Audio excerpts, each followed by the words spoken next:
Funding for the Hinckley Report is made possible in part by Merit Medical and by contributions to PBS Utah from viewers like you. Thank you. Tonight on the Hinckley Report. After a tumultuous and historic election, our panel discusses who won and why. What messaging resonated with voters? Which demographics played a decisive role? And what do the results tell us about Utahns' priorities?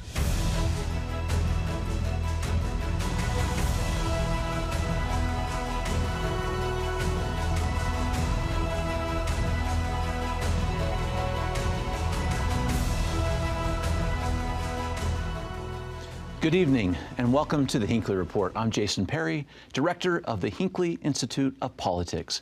Covering the week, we have Thomas Wright, Utah businessman and former leader in the Republican Party, Sage Miller, politics reporter with KUER, and Scott Howell, former Democratic senator. Thank you for being with us on this very important episode of the Hinckley Report. We just had our political Super Bowl here in the United States. We were watching closely. I know all four of us were watching very closely into the night. I want to talk about this historic presidential election, some of the lessons learned, observations that we all have, particularly you who are so connected to the campaigns and to the parties themselves. I want to start with a clip, the speech from President Trump as he received the nomination, that he was going to win, and also from Kamala Harris and her concession speech. I know you all were close. I want to watch these clips and let's get some reactions.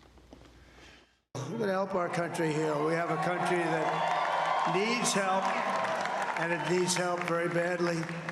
We're going to fix our borders. We're going to fix everything about our country. And we made history for a reason tonight, and the reason is going to be just that.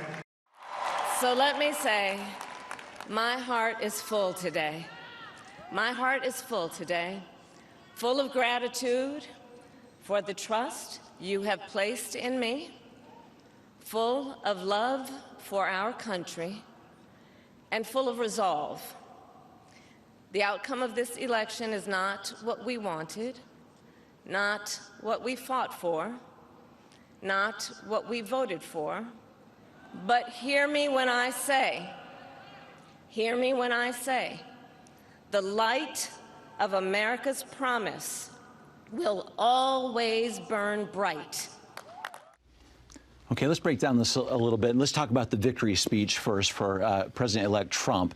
Thomas, he won every battleground state. We were watching these very closely. This blue wall we talk about, he won in those states. Break down for us why that was the case. You know, I think looking back for me this week, it's about three things. It was about unification, it was about transparency, and it's about results. And what I mean by that, unification is President Trump was able to build a coalition of people, former Democrats, RFK. He was able to bring people together and bring different factions together. And I think that was a big reason why he won.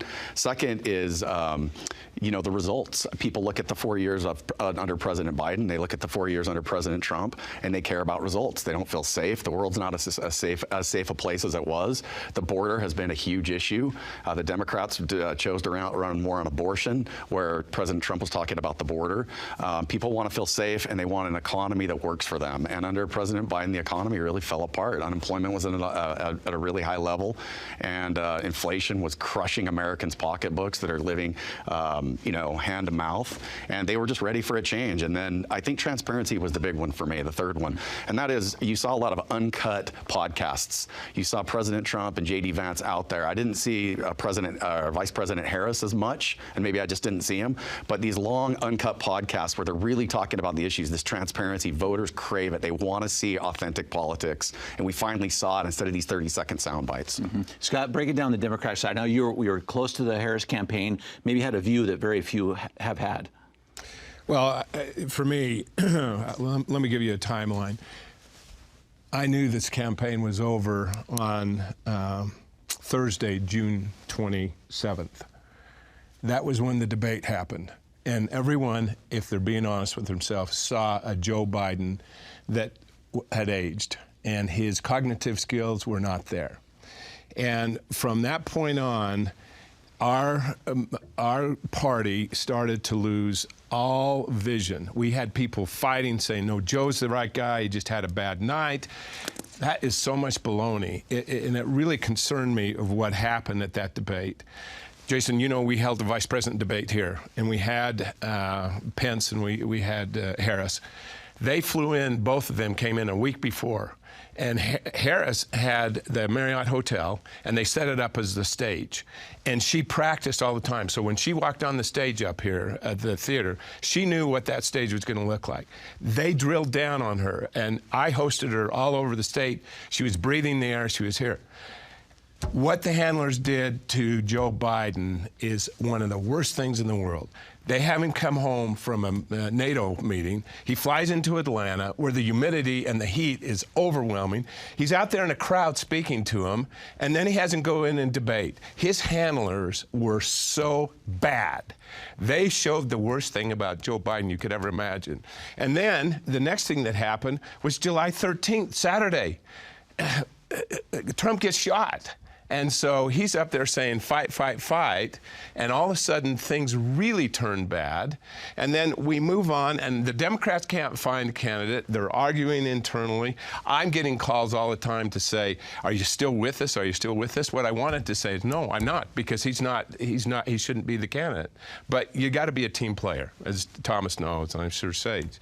And then what happened after that was the worst thing is on Sunday, July 21st, I'm sitting in church and I'm getting all these texts, and he's out. And the White House says, call us now. And the message was, he's going to drop out, but we've got this worked out. And I'm going, well, what do you mean worked out? And then, Jason, you and I went out and did Fox that night. I was with Gary Herbert, and I'm sitting there, and I say, there's going to be a red wave. There will be a red wave in this country like you've never, ever seen before. And Gary says, no, Scott, you're wrong. It's going to be a blue wave. And I go, Gary, no, it's not. And I think the dynamics of what happened on that, and then you have the convention. The convention was, she didn't get tested. She did not get tested. Thomas has run for office before in primaries. You get tested, and you should be. And then she had 3 months to run 4 months to run a presidential campaign. These are the people in campaigning for the last 4 years. And nobody's surprised. I mean, you shouldn't be surprised. You should not be surprised. Our message was so bad. It was the worst message. James Carville had it right. It's the economy, stupid. Yeah. Well, can we break that out a little bit? Because you mentioned it, Thomas, and Scott did too. But Sage, talk about how this resonated with people. You did great reporting. You talked to so many people.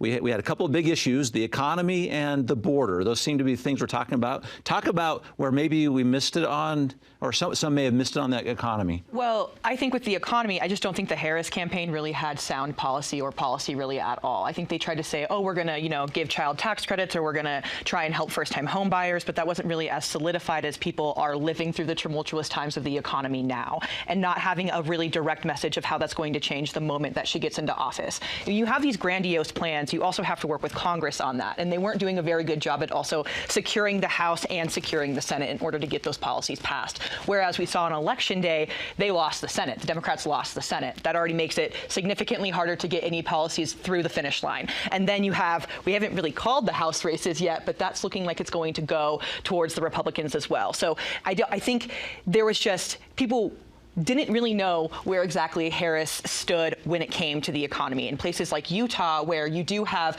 a pretty high income ratio, but people still can't afford to buy a house. We're like, how is that going to help us in the long run? I will say that Harris did perform better in Utah this year than Biden did last year, and has performed better than any Democrat has since Utah voted for a Democrat LBJ back in like the 60s. So to Sage's point on the economic, Gen Z are smart. Yeah. You're going to get $25,000 for a house, but guess what? Who pays for that? We're going to burden you with the taxes and the deficit for the next 20 years. And I think that's another really good point. Every single policy that she said, no one said, let's balance the budget.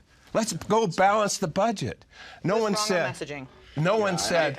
I mean, I feel Scott's anger in the loss, right? I'm not the angry. Democrat Party. I mean, no, just frustration. I don't mean to label you, but just the frustration. And it was Vice President Harris got put in a really difficult situation. There's no doubt about that. For months, the people in President Biden's inner circle protected him and didn't tell Americans the truth, and it caught up to him. And unfortunately, Vice President Harris was the unfortunate person that had to be put forth to run a campaign on limited time. But right out of the chute, she made a bunch of terrible errors. The interview on The View was played in battleground states. I was in battleground states and I watched it. Her defending the Biden economy, trying to make a case for the Biden economy while you have Americans that are suffering, that can't pay their bills, and the inflation is just crushing to them. And it was so disconnected. It was so Washington, D.C. establishment that voters just didn't see any authenticity in it. She needed to play more offense, right? So she needed to say, here's what Biden did correct, and here's how I will build off and change, I'll right? change. But that's not what she did. That's there was exactly an right. immense amount of loyalty towards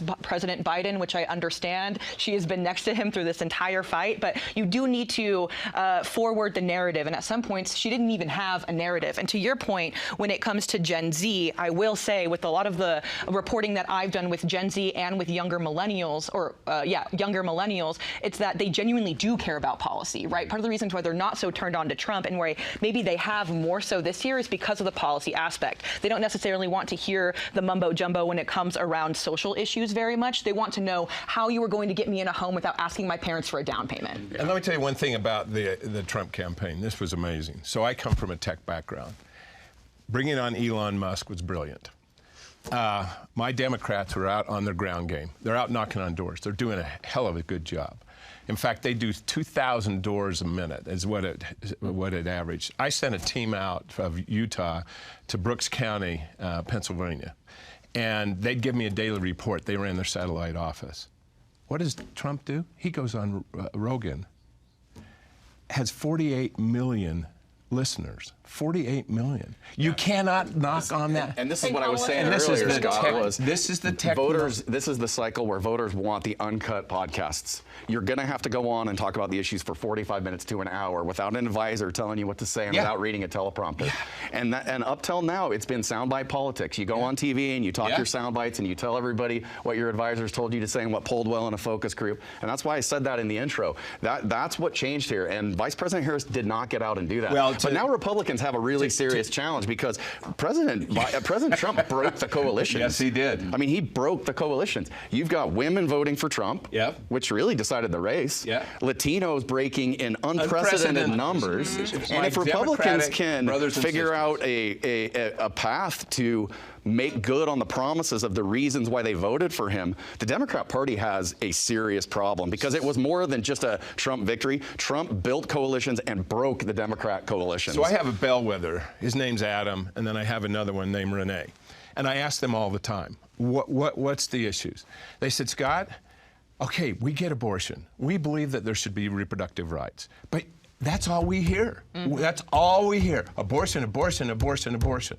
And well, that's because, Scott, they couldn't talk about immigration. They left the border open. They let millions and millions of people into the country. How do you talk about immigration when your policy was the policy that everybody is concerned about, the safety and security of the country? She did not talk about the border. And so they just had nowhere to go. And that's why in the intro I also talked about results. They were contrasting 4 years of President Trump with 4 years of Biden-Harris. And they looked at it and they said, that 4 years does not work for me. It's not working for my family. I'm going back to where we were before. So Adam, my friend, he's the great bellwether for me. He's got 5 little kids. Well, I guess they're older. Some of them are in their teens. And he said, the other thing is, I understand LGBTQ rights and transgender, but I don't want my kids going in the bathroom with a woman or vice versa. And he said, that issue for me is personal. And then I said, well, what does your neighbor feel? And what are you doing out there? He said, we respect and we want every citizen to live their full life. But when you come down and you have policies that you want to change and anyone can go in and have reassignment, that is offensive to me. And the other thing on that abortion, I had LDS friends who would say to me, say what you want about Trump. And he's pretty foul. He's pretty rough. When he talked about Arnold Palmer, I thought that was the end. I thought that nobody is going to vote for that guy because it was so gross and so crass when he talked about his privates. But people laughed, and the people behind him, men and women, were laughing at what he was saying. And I thought that would be the one issue that would change for the LDS voter. They dismissed it because of his policy on abortion. I want to talk about how this impacted turnout in the state of Utah, Sage, because the numbers was lower than we have seen. When you talk about active registered voters, these are not all eligible voters. These are the active registered voters. It looks like about 73% turnout this time, as opposed to 2020, where it was 90%, 2016, which was 82%. Take this dialogue we just had and put it in context of what happened with voters in the state of Utah. I think people stayed home. And I also think that young voters did not turn out to the polls. We've got some AP voter cast data back that showed that middle-aged folks and 65 plus to the people that turned out to vote, which is pretty normal. That's been kind of the dialogue for a very long time. But I don't think, again, either candidate really spoke to the younger populace. I also think that there is some foreign policy happening, right? The war in Ukraine and the war in Gaza that has turned off a lot of young voters of not wanting to even, very much so, even want to be in the dialogue when it comes to politics.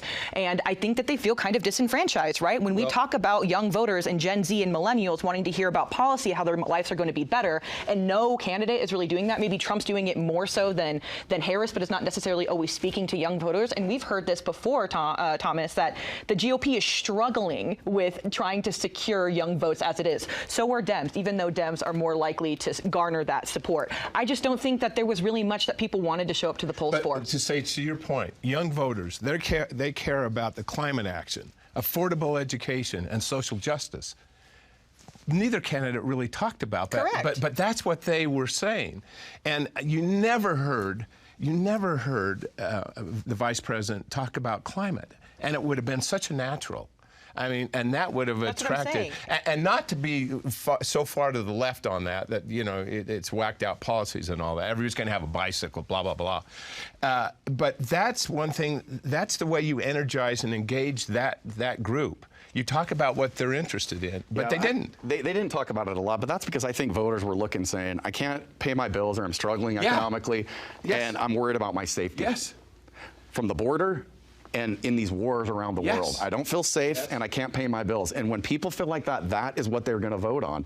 And Vice President Harris had nowhere to go on those issues because the war started under their watch. The border was left open under their watch. They defended leaving the border open when everybody begged them to close it. They owned those issues. So they had nowhere to go, Scott. And so, yes, it was partly that Vice President Harris got put in a really tough spot, and she didn't turn out to be a great candidate, but it was also the situation she got put in with the issues of the Democrat Party. The Democrat Party turned their back on the big issues that Americans cared about, and they voted them out because of it. And Thomas, on that very point on the economy, it's about supply and demand. Trump had it great.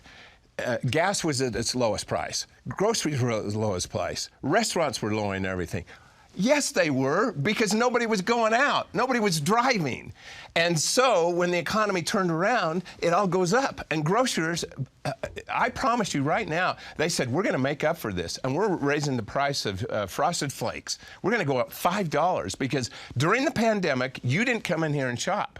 And so the economy was such a good one. And the Republicans did such a great job to say, oh, it was all because of our policy. No, it was because of COVID. But Scott, inflation didn't happen because people were only price gouging. I'm not saying that price gouging didn't occur. I don't know enough to say that it didn't. That's true, because inflation happened because of all the bailouts and the reckless government spending that happened. The Reduction Act and yes, all and those that's things, why we have high interest rates right now. Yeah. We're going to have high interest rates indefinitely. These higher 6.5 to 7.5. It's a permanent interest rate environment because the Fed has $9 trillion on its balance sheet under President Biden. It's come down a little bit, but that needs to be 4 or 4.5. But see, that's my very point. That's what both candidates should have been focused on, is not putting that burden of the deficit on my kids, your kids, and your grandkids. Let's talk about some local races for just a minute.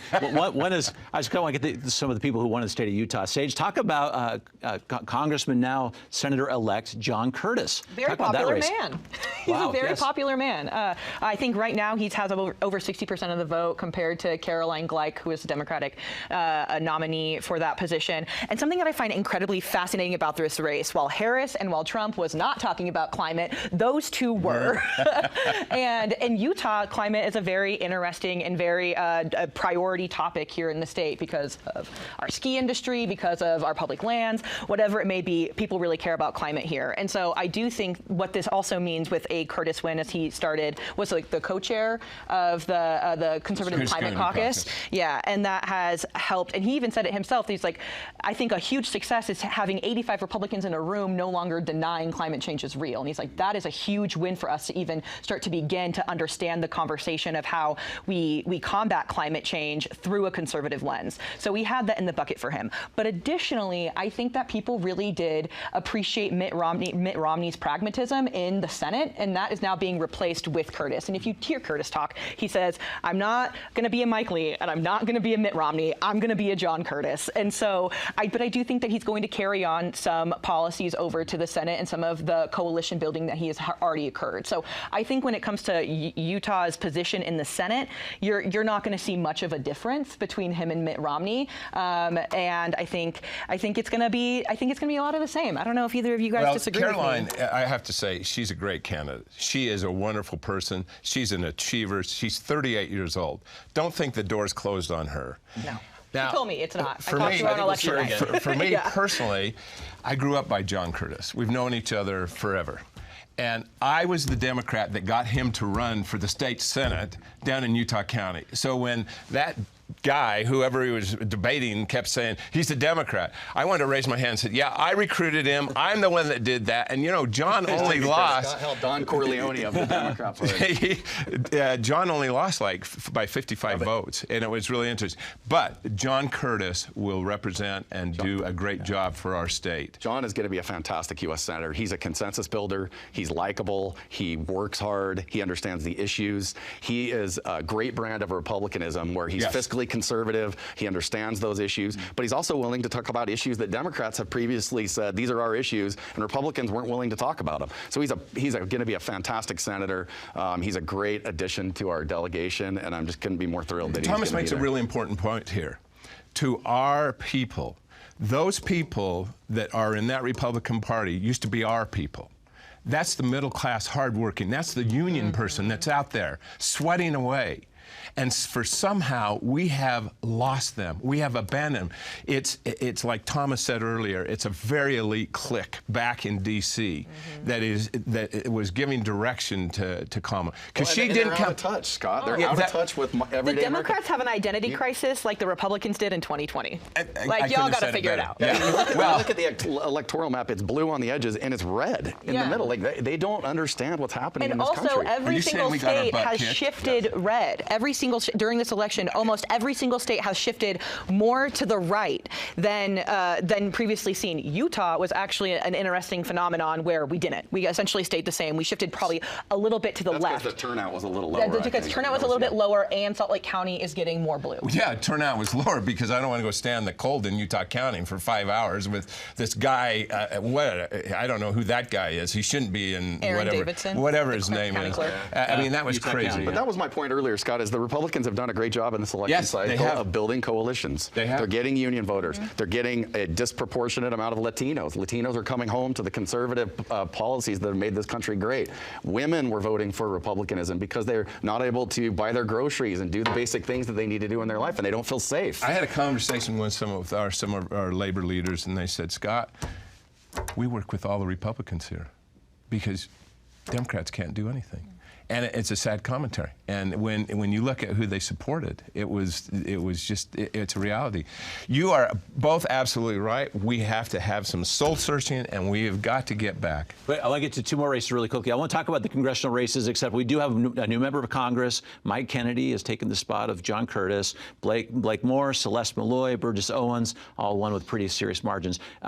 Sage, let's talk about the governor's race really quickly. Right now, Spencer Cox leads at 56%, Brian King at 30%, and Phil Lyman at at 9% with 88,000 write-in votes. Yeah, Phil Lyman won the GOP convention vote, but lost at the primary to Governor Spencer Cox, and he has ran quite the write-in campaign on social media, a lot of lawsuits to try and make sure that Spencer Cox didn't win. And there was some polls indicating that Phil Lyman was going to garner almost 20% of the vote, not even close. So I think that maybe that's another point that perhaps polls are sometimes also out of touch. But I will say that we have this idea that perhaps because Phil Lyman was writing the write-in campaign, that was going to siphon votes and maybe help Brian King. That didn't at all. The Democrats didn't move. It's essentially the exact same percentage that we've seen in other governor's races in the state of Utah. I do think that this shows a fraction within perhaps the Utah GOP and perhaps dislike from Spencer Cox. And even though he won, he's not going to win by the margins that he did in 2020. And I don't know what that really looks like for him moving forward with his campaign and with his tenure as governor. But I do think that he's going to try his best to try and stay with the unification that the Republican Party has coalesced this past election. Tell us about 30 seconds he on did that win one. with 56% of the vote. That's a significant amount. Whenever you live in a state that's as conservative or liberal, which when it's controlled by one party, you have different factions, and the race becomes an inter-party race, and that's what he was dealing with. But I thought he navigated it well. I thought he did his best to represent himself and be true to what he believed in, while simultaneously trying to reach out to other people. And I'm just glad that it's over. Like, truthfully. I want to say one thing about Governor Cox. He made this statement: if you just chalk Vice President Kamala Harris' loss up to inflation, you're missing the message that should come out of this election season. That this is the people are tired of being told they are racist, or misogynist, or homophobic. I thought that was going to have to be the last word on that one. That was the governor's comment on why the race went out the way it did. Thank you all. Sorry, we're going to have to keep this on another time. Thank you for your insights. It was so fun. And thank you for watching The Hinckley Report. This show is also available as a podcast on pbsutah.org, YouTube, or wherever you get your podcasts. Thank you for being with us. We'll see you next week. Funding for The Hinckley Report is made possible in part by Merit Medical and by contributions to PBS Utah from viewers like you. Thank you.